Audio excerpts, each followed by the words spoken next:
Ah, Jesus, he's falling around the gaff. Do you think I come up the lagging in a bubble? I know where I'm putting Daddy's sauce. Hang on, can I submit my confession?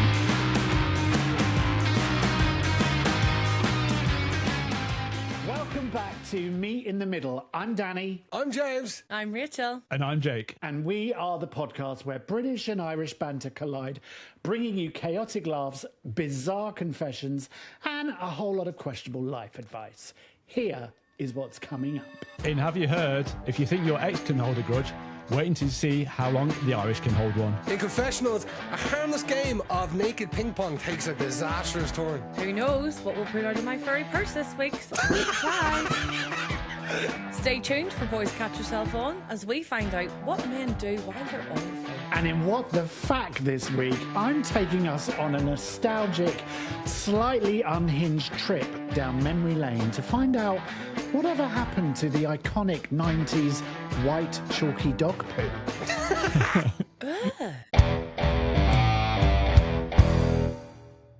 Forget massive bronze men on horses. Wait until you hear about Europe's newest, tiniest statue possible. Ooh, miniature. Yeah, miniature. And I talked about holding a grudge, so wait until you hear about this. A local Irish councillor has officially pitched an idea that is going viral for being an absolute masterclass in historical banter. He wants to build a public monument dedicated to the specific mosquito that infected Oliver Cromwell with malaria, which ultimately ended his life in 1658. Fucking bastard.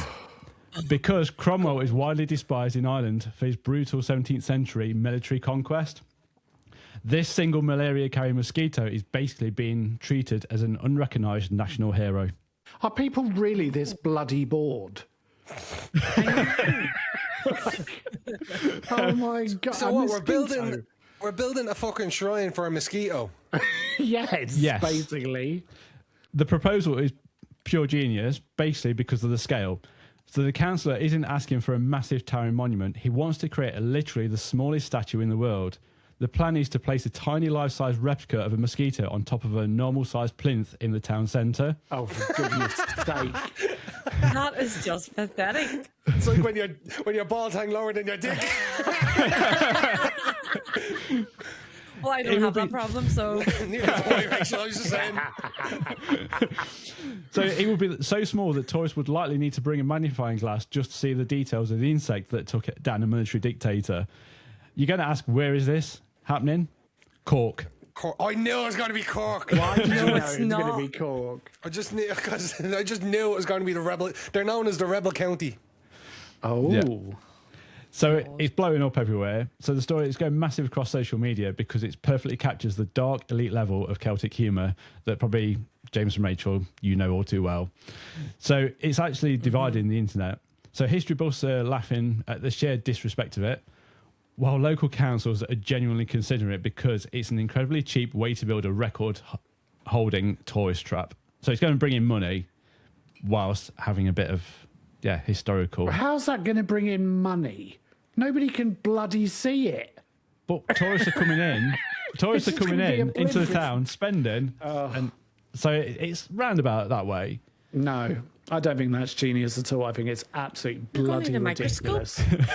To see it? What is that? Pathetic? If it's purely for satire reasons, I think it's hilarious. Yeah, I mean, okay, that's why I'm like, so it's a joke then. Well, yeah, but then again, it's not really a joke of matter either. Oliver Cromwell did do a lot of shit to Ireland. Like, he literally massacred towns and confiscated land, but I suppose it's probably our way of dealing with shit through humour. So yeah, I'm buying it. Okay. So let's be honest, walking around looking at statues of old men in wigs is pretty boring for anyone under the age of 50, let's be honest. So instead of serious historical markers, people want something that makes them laugh, a weird, quirky story that they can post on TikTok, and a reason to take the piss out of history rather than just reading a plaque. So like you just said, it's a piss take. Come on, there's statues that we've all seen, and you just think, what the hell is that all about? I like that, but there's nothing there. I mean, if you have Oliver Cromwell with his legs in the air or something, that's funny. But not something you can't bloody see. Yeah, I think It's basically so like people come into the town and spend. I think that is probably what it is. It's sort of a gimmick, and that will See what? Fuck all.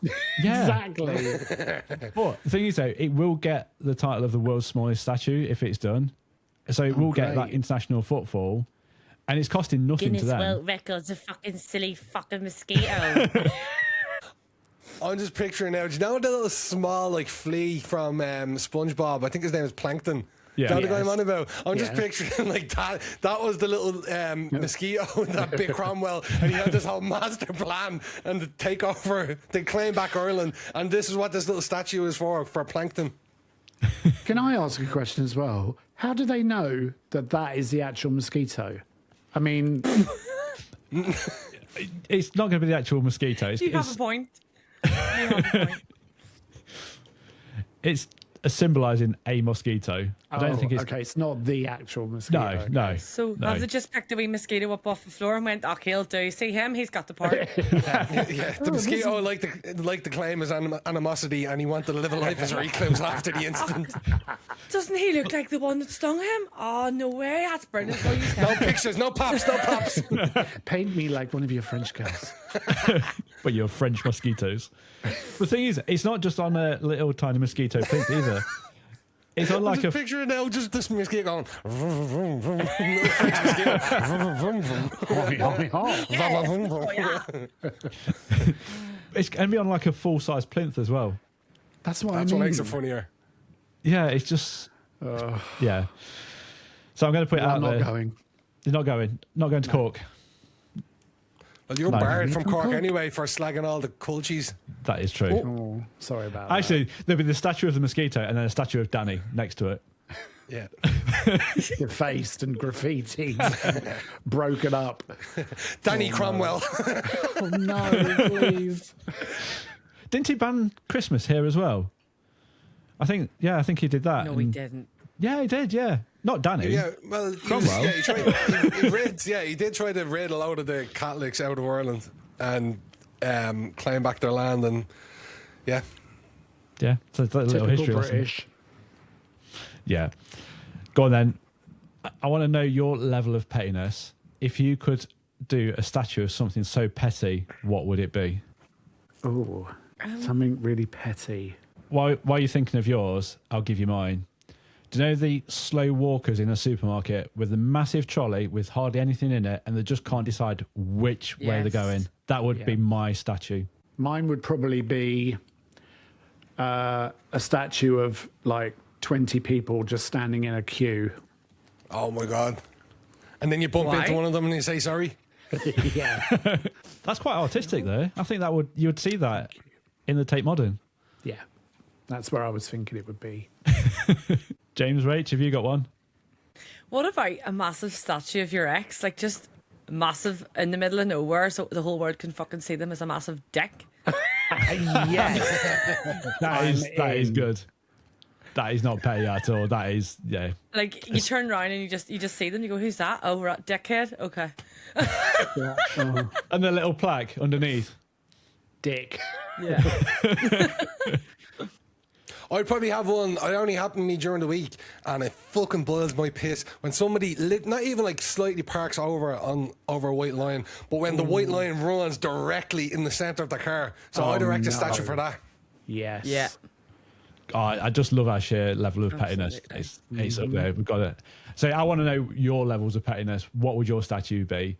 DM us, podcast.meetinthemiddle, or you can email me directly, jake@meetinthemiddlepod.com. So there you go. You don't have to be a massive historical dickhead to have a statue. You can just be one annoying little bug. Tell the truth and shame the devil. It's time for confessionals. Yes. If you've got any stories that you'd like to send in, please DM us direct on Instagram at podcast.meetinthemiddle, or you can mail me directly, james@meetinthemiddlepod.com. This first one. She accidentally sabotaged her sister's luxury wedding dress using a bottle of fake tan. Oh, nightmare. I need to confess to the absolute destruction of my sister's 10 grand wedding dress. I was the maid of honour, and the morning of the wedding was pure chaos. My sister is a massive perfectionist and was already on the brink of breakdown. About an hour before we had to leave for the church, she noticed a tiny scuff mark on her satin heel of the bridal shoes. She started crying, so I panicked, grabbed a bottle of micellar water and a cotton pad from the makeup bag and started frantically rubbing the shoe to clean it. What I didn't realise in the pitch black hallway was that I hadn't grabbed a bottle of micellar water. I had grabbed a bottle of liquid ultra dark instant wash off tan. That was the exact same shape. I didn't just ruin the shoes. In my frantic flapping panic, I wiped the brown sludge off my hands, tripped over the train of her pristine, pure white silk wedding gown. My dark brown, tan-soaked hands dragged all the way down the front of the dress, leaving 10 massive, muddy streaks right across the bodice. The entire room went completely silent. My sister looked down, let out a noise that I didn't even sound human, and fainted dead on the floor. We had to use safety pins and 3 bridal boutiques to strategically cover up the stains for the ceremony. Oh my God. She didn't look at me once during the vows, and we still haven't spoken since. Oh no.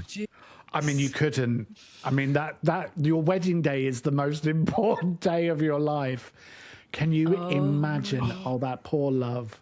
But who's leaving the fake tan line around though? Well, Women. what part of the country it is. So the micellar water takes out like makeup. It can take out makeup stains. Right. So she's grabbed a bottle of tan. Yes. Oh Christ! On a white wedding dress. Yes, on the wedding day. Yeah, but then she could put the micellar water. Lord. No, actually, it might make it worse. I don't think that'll take tan out. But why don't you just double down at that point and just cover the whole fucking dress and have a tan dress for your wedding? Well, this is it. Genius. Have the photos in black and white. Who the fuck would know the difference? If it Because it will rains, you'd look- be dripping, and the tan would like. Yeah, it would just look like tar marks. Like it It looked like she shit tan herself. when it's not on skin. It's like it's going to be like mud, like muddy grease. Do you know what I Yeah, mean? so just cover the whole thing until you get the same colour. I don't think tone. it's as easy as that. And try telling a woman on her wedding day that. No, Bridezilla Okay, would yeah, be yeah. cleaner than that. I tell you. Oh God. We've got one more. Are you ready? Yeah. Yes. It says, I tried to serve a ping pong ball from my vagina and it did not go as planned. My husband and I used to live in a converted chapel. Our living room was a huge, cool, open plan space.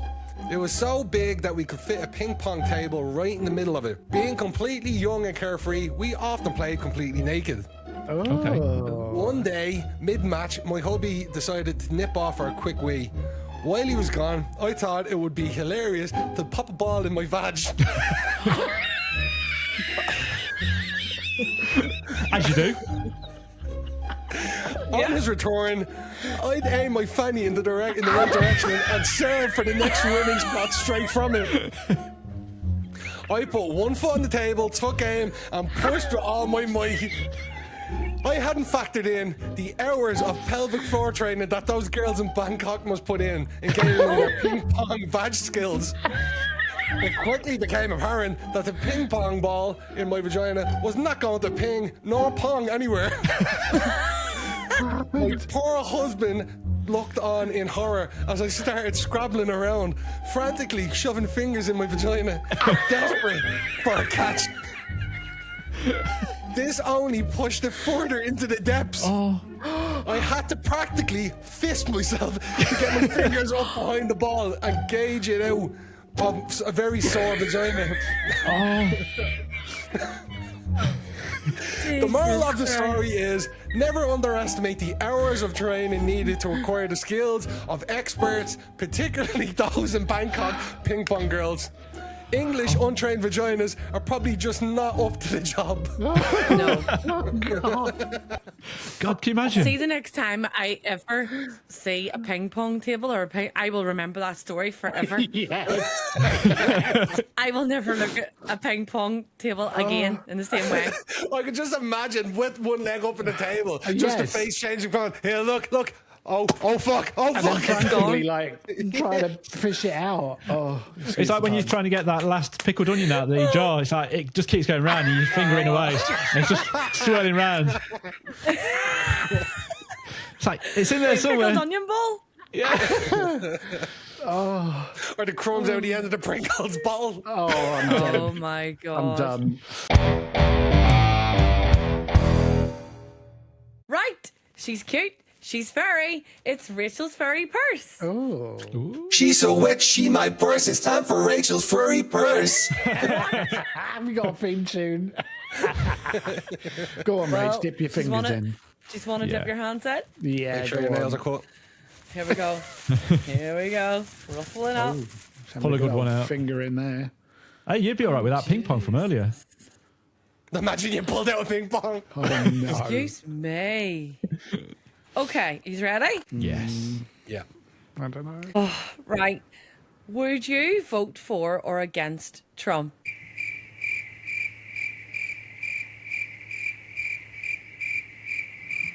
James? No. Danny? No. Jake? No. And that's 4 votes no, so that's all for Rachel's furry purse.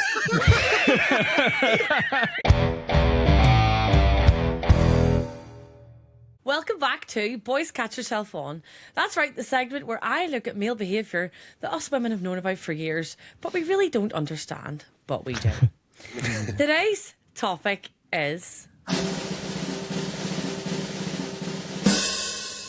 why do men pace during phone calls? You ring a man and suddenly he's completed 8,000 steps, crossed 3 postcodes, inspected a garden fence, checked if the bins need putting out, and somehow ended up standing in the dark staring out the window like he's waiting for Batman. It's so true. Every man claims he isn't pacing. Every woman has watched it happen. No, I take full ownership. I do pace. Yeah. Do you ever see those videos on TikTok as well of like if it's somebody's like a husband on the phone and the wife just or children passing inanimate random objects to him and like because he's on the phone he just is taking them without even noticing what they are. No. Yeah, it's funny. Yeah, because you're just in a trance while you're doing this little. Yeah, maybe I don't pace back and realise forth. that I'm doing it then. The next time you're on the phone, you just watch. Yeah, like I do it all the time, but like, I think it's if you're in like an office setting, obviously you can't pace because you're wired to a headset, but you doodle. So it's probably I like do doodle. yeah. So it's probably like Okay. the sat down version of doodling, but yeah, when I'm on the phone, and I even sometimes have it on loudspeaker and pace without having it up against my ear. So I'm just pacing around the kitchen doing stuff. Even if I'm not doing like meant to be doing stuff, I'm doing stuff like tidying up or cleaning or whatever. But I don't know if that's just my brain Yeah. is just going 10 to the dozen. But yeah, I do. And still having a full blown conversation. So when you say men can't multitask, yes, we can.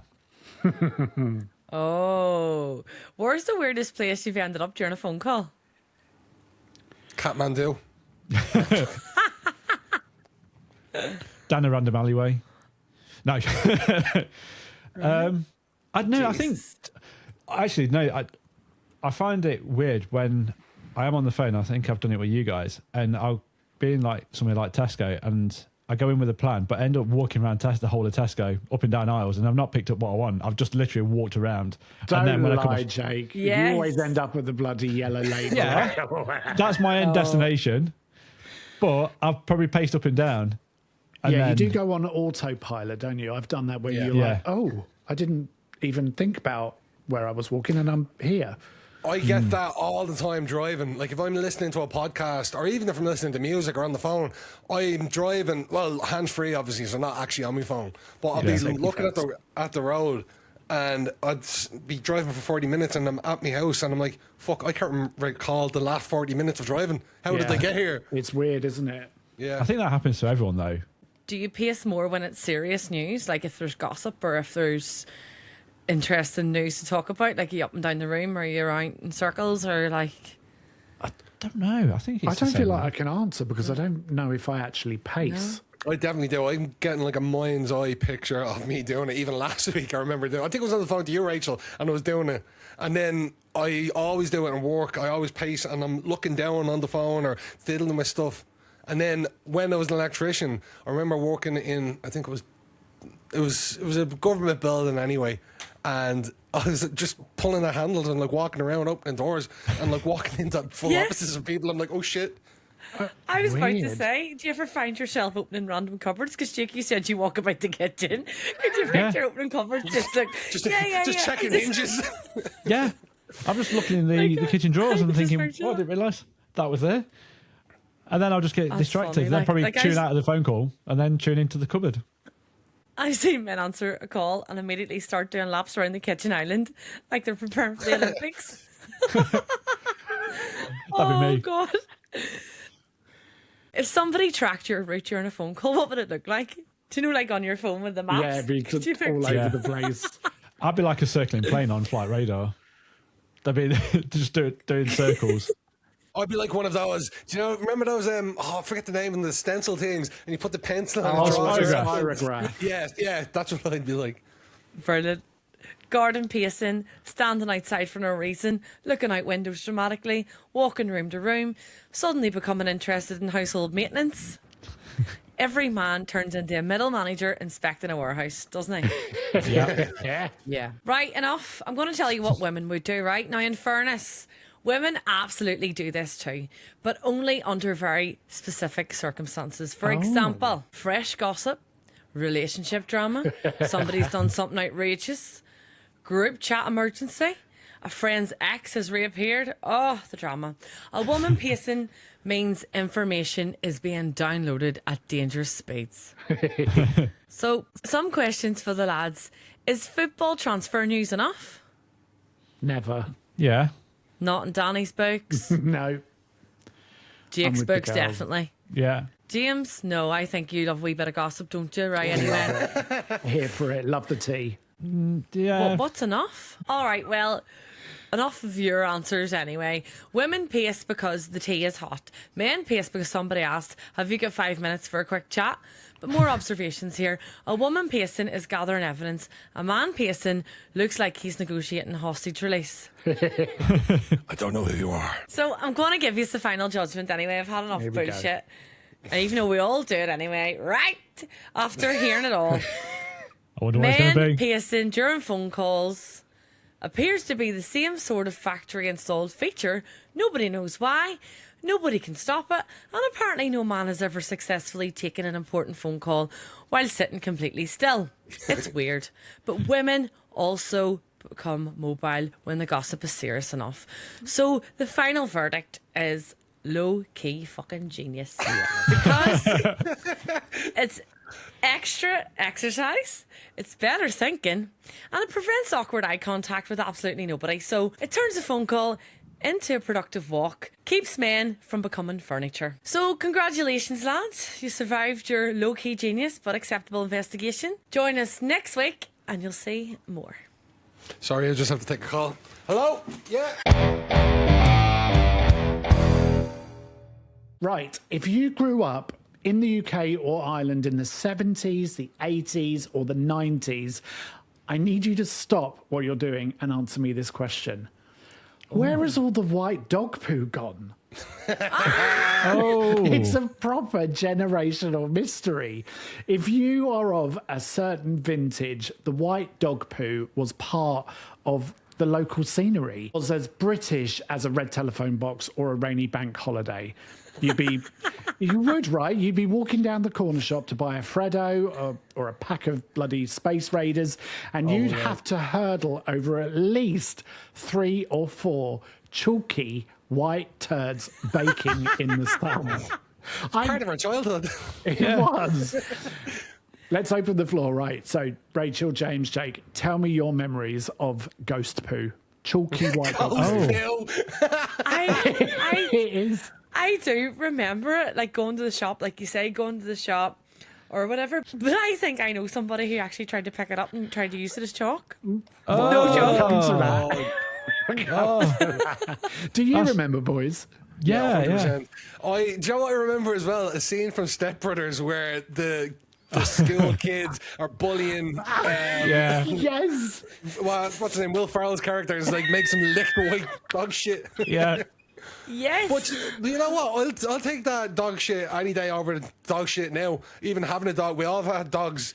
Yeah. The like you stand in that white dog shit, you brush it off, it's grand, it's gone. Yeah. It's Yeah. not like the fucking human shit that dogs do now. Yeah. No, but there is actually a really good reason for it, which I'll come on to later. But Jake, have you? What's your memories of it? I remember it, and like you said there, James, like you probably kick it and it wouldn't just get stuck to your shoe; it'd just fling across. Yeah. And it was everywhere in the school playground, you name it. After that random dog ran into the playground. Yeah, you'd tread on it and it would like go up in a puff of smoke like a Paul Daniels trick or something, wouldn't it? Yeah. What's your memories, Danny? I remember it vividly. I always remember seeing white dog poo everywhere I went, like because nobody would pick their dog poo up like back in the 90s. You know, now we've got the Environmental Act that means we have to pick it up, but I would see it all the time. But look, here's the factual bit about it, right? Because it turns out the great white dog poo disappearance wasn't some sort of government conspiracy. It was entirely down to a massive shift in canine nutrition. So back in the 70s, the 80s and the 90s, cheap dog food was manufactured very differently to as it is today. So to bulk it out and keep costs down, pet food companies pumped it full of ground up animal bones.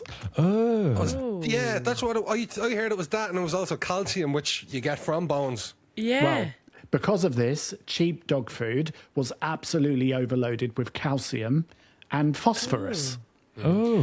Phosphorus. But You're a wizard, Harry. You're a phosphorus. But a dog's body can only absorb like so much calcium. So whatever the dog didn't need, Secretes.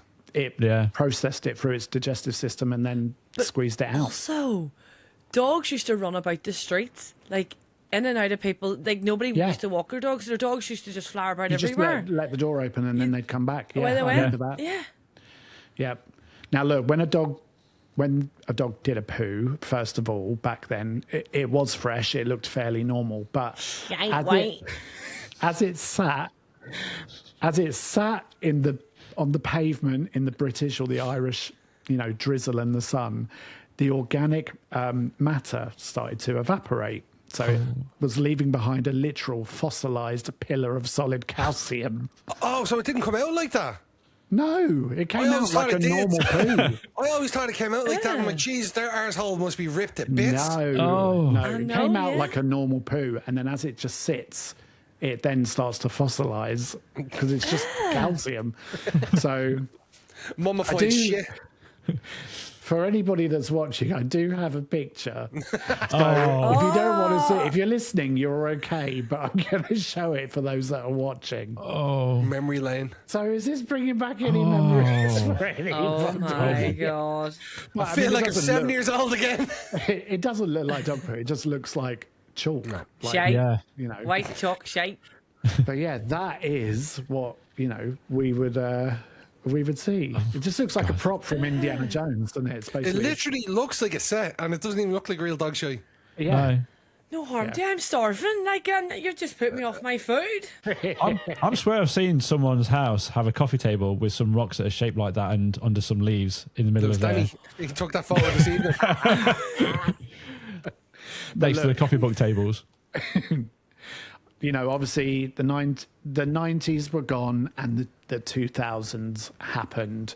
And what happened then was celebrity chefs started talking about ingredients and people suddenly realized, oh, hang on, maybe I shouldn't be feeding my dog a diet that turns his inside into plaster of Paris. So pet food regulations tightened up massively, and for good bloody reason as well. Manufacturers then swapped out the cheap bone meal, which is what it was called, bone meal, which is the ground up animal bones, for actual digestible ingredients. And because modern dog food has the correct balance of calcium now, their insides are okay, and the dog's body can absorb it all, so we don't have to shit out the excess. So today, obviously, their poop stays brown, it breaks down naturally, and doesn't turn into a Victorian artifact on the pavement. No, here's the Victorian. Maybe there. 1800s. But what I don't understand, Danny, is if that was from broken down animal bones, dogs still eat bones, like organic bones themselves now. How come they don't get white shit from that? I know. Well, Must be the it's probably- ingredients or something. Yeah, it's obviously Yeah. not getting like excessive amounts of it. I mean, if they were having that every day, Yeah, true. every Yeah. day, you know, a bone is like a treat, right? You don't have that Yeah. all the time. No.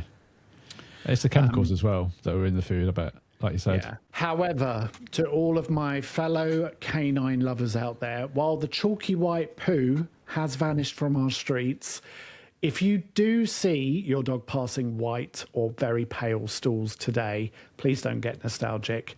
Get to the vet. Because modern dogs don't get that much calcium anymore. And a white stool can actually mean that they've managed to raid the bin and swallow something plastic, or it can point at an issue with their liver or their gallbladder. So take it seriously. Keep your searches weird and wonderful. And if you happen to see a white turd around today, write your name on the pavement with it for old time's sake. I'm looking at treating right now. So talking about being nostalgic, chalky white dog poo, you can also get nostalgic by listening to our Midler's soundtrack, which has some great tunes from way back when and some of the latest ones. It's brilliant. Just click on in the description below or find it in Spotify by typing in Midler's soundtrack and you'll see it pop up. So let's find out what we've added this week. James, what's going on? Well, Danny, my song this week is one of my new favourites. It's Fire For You by Cannons. They're an American indie pop band that are from LA, so give them a listen and check this track out. Oh, okay. Rachel, my love. Mine this week is an old Clubland classic. It is Tokus Yeah. Miracle by Fragma. Miracle, yes. Miracle. Do you know that one? I need a Yeah. Taking us miracle. right back, nostalgic. Yeah, love it. Okay. And Jake. I'm throwing in another country number this week. It's taken from her new album, Middle of Nowhere, Casey Musgrave's new song, Mexico Honey. Ooh, okay. You're feeling that country vibe lately, aren't you? Yes. What about you, Danny? Well, have you ever heard of Marcello Spooks? No. Yes. No. James, how? I don't know. The name rings a bell. Sorry. Well, Oh, yes, Big Brother. Big Brother. Is that the That guy, is the Italian right. guy, the Greek guy? So he's got a track called Mind's Eye. yeah. He's really good. He is really good. And he's got like this Ibiza Mykonos sounding track called Mind's Eye, and that's gone right on the playlist. Yeah. Nice. Yeah. So there we go. That is the end of our episode. If you've liked it, give us a thumbs up, a heart, a follow. Keep engaging with us, and we will see you next week, my darlings. Bye. Bye. Bye. Bye.